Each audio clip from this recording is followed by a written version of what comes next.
Hey guys, welcome back to All Things Knives. It's your host Fletcher, and today we are going to talk HRC. You probably noticed I got some knives off here off to the side. So, I sent some knives off to Gerald at Outpost 76, and he said he would kindly Rockwell test them for me. So, I sent in about 10 or so knives, and he went ahead and tested them for me. So, let's start off with my Demko knives 80-20.5 and AUS 10A. It came in at 59.44 average.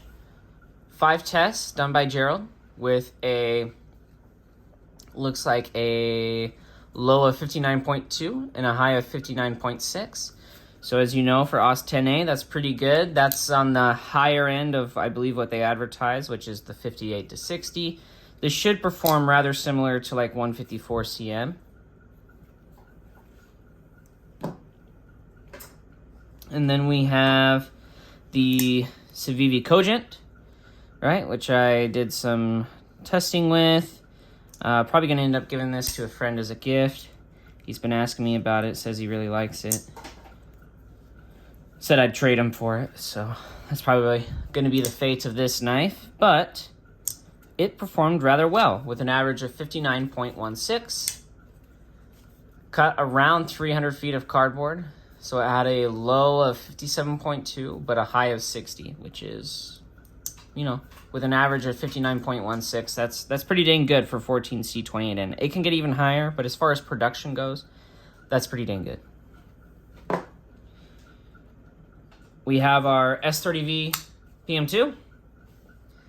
This one's definitely a beater. Probably going to end up selling this guy.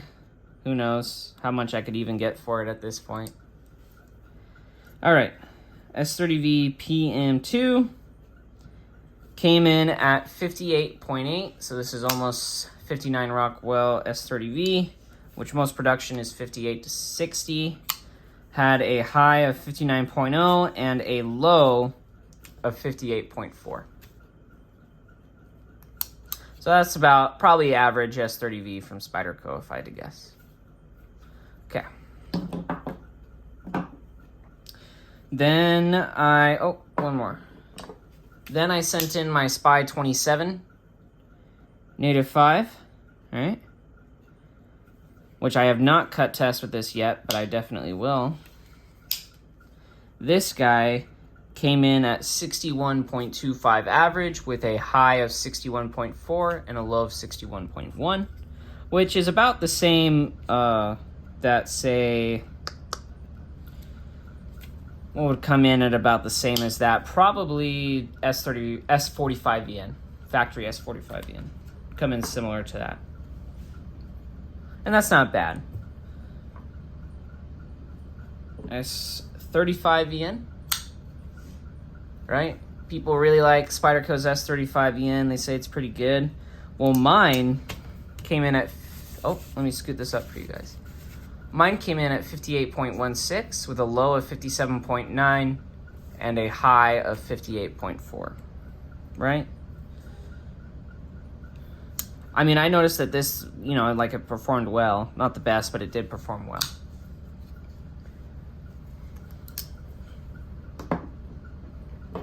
Next we have Benchmade's D2. Got this so I can try, you know, decently heat-treated D2.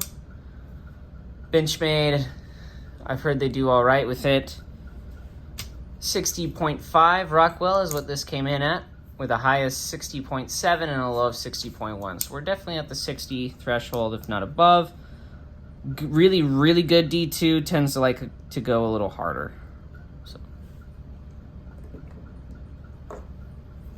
But that's still better than most of your Chinese and Civivis. All right, so this one, just to show you, it's where Gerald did the 5 divots on this guy.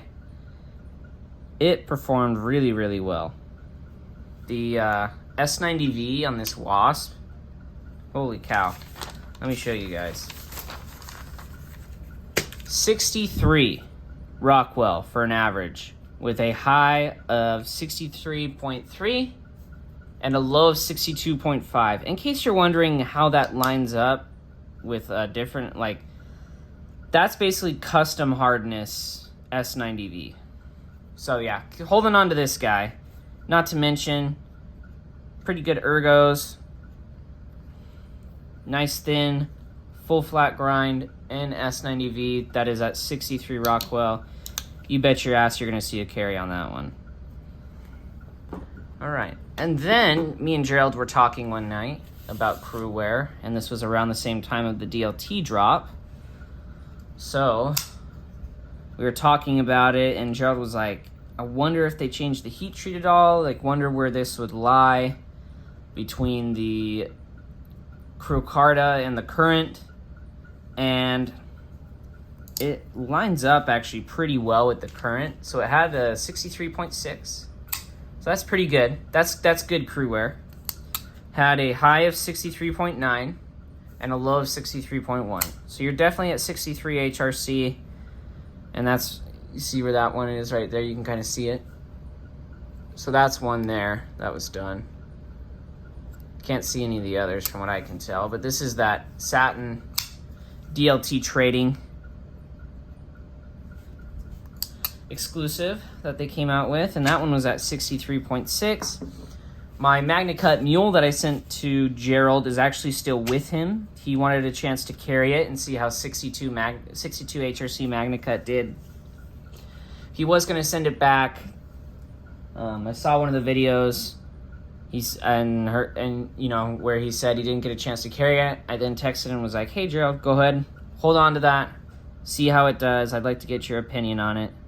And so he's going to hold on to that. But it's 69.14 with a high of 62.1 and a low of 61.6. So if I had to hypothesize about where they were aiming, it was probably 62 plus. I'm just thinking mine dropped a little lower, because you're right on that border. Like, that's like this Magnacut could have just been on the edge of the oven, you know.